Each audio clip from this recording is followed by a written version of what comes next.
Hey everybody, this is Biscuit from Visual Thailand. Basically I'm creating a series on how to live or stay in Thailand on the cheap. I'm going to go in order. So the first thing you're going to need to do is you're going to need to find somewhere to stay for cheap. And the cheapest things you can find are either going to be one-bedroom flats or studio apartments or guest houses, which are usually studio rooms.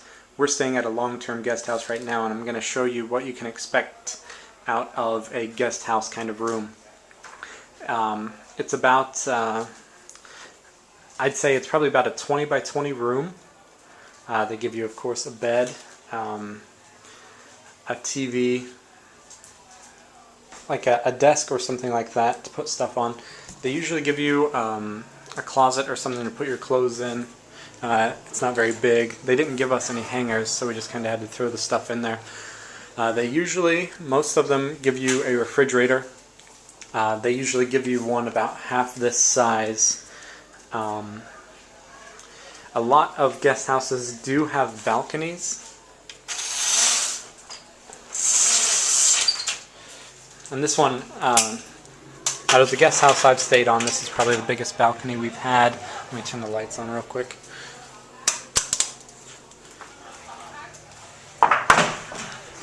And it's just enough room. You can look out over the city. There's just enough room to hang some clothes.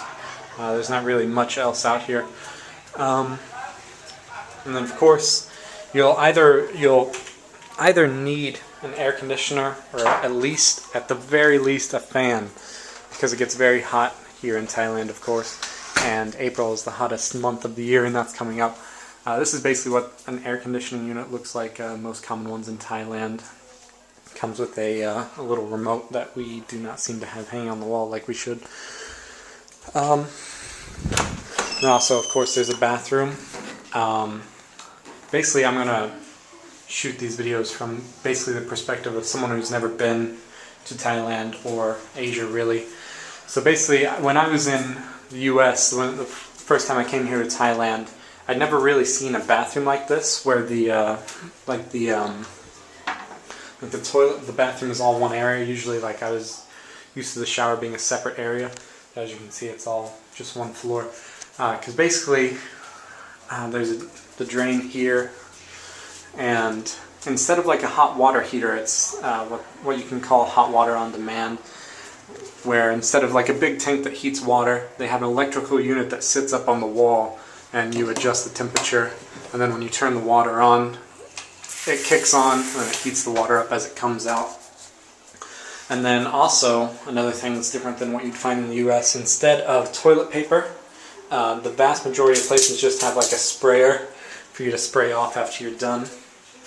And yeah, that's basically about everything you can expect out of a studio apartment or a guest house type room. And the best thing to do is to just look around while you're before you come over, of course, to make a reservation. If you're looking online, I would suggest looking for guest houses or apartment buildings that have decent looking websites, because if they put enough time into their website, they're most likely going to be more the kind of people who take care of their places and have better looking rooms and take care of their customers better. Another thing is, maybe if you can't find one online, you can go to you can like get a couple nights in a hotel and rent a motorcycle and ride around. A few other things you might want to look at if you're looking online. Look for a place that has, you at least want a kitchen or something, at least a microwave, because a lot of the food you get on the street isn't going to be quite warm enough. And you want to make sure it's hot, because there have been a lot of cases of food poisoning. So if they don't have a shared kitchen, my next video is going to be on how to remedy that with like a kitchen that I've made myself. I'm going to show that in the next video. And yeah, that's basically it. Another, like I was saying, you can ride around, and basically all the good guest houses or apartment buildings will have their rates listed on windows or signs outside of the guest house. And also, of course, if you find something, check online sites like TripAdvisor, because they're really good. The people are really good about posting reviews of the guest houses I went to. Currently, I am staying at the Mountain House in Chiang Mai on the north side of the moat. They offer monthly rates, which if you're looking for something cheap, that is always the best way to go, because the daily rates add up to being way too much. So here, if you get a long-term stay, which is 3 months or over, it's only 4,000 baht, which is not bad at all. You have to pay for utilities, but utilities are fairly cheap here in Thailand.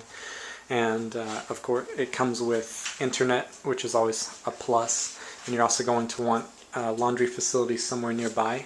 Usually, it'll be like a washing and drying machine that you have to pay for, but it's not much. It's like 20 to 30 baht for both of them, for each of them rather.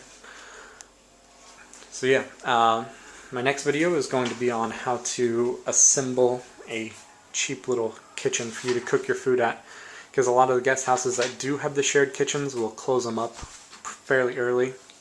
Like here it closes at 8, so basically if you want to go out and get food after 8, you have to make sure it's cooked fresh, because you're not going to be able to heat it up.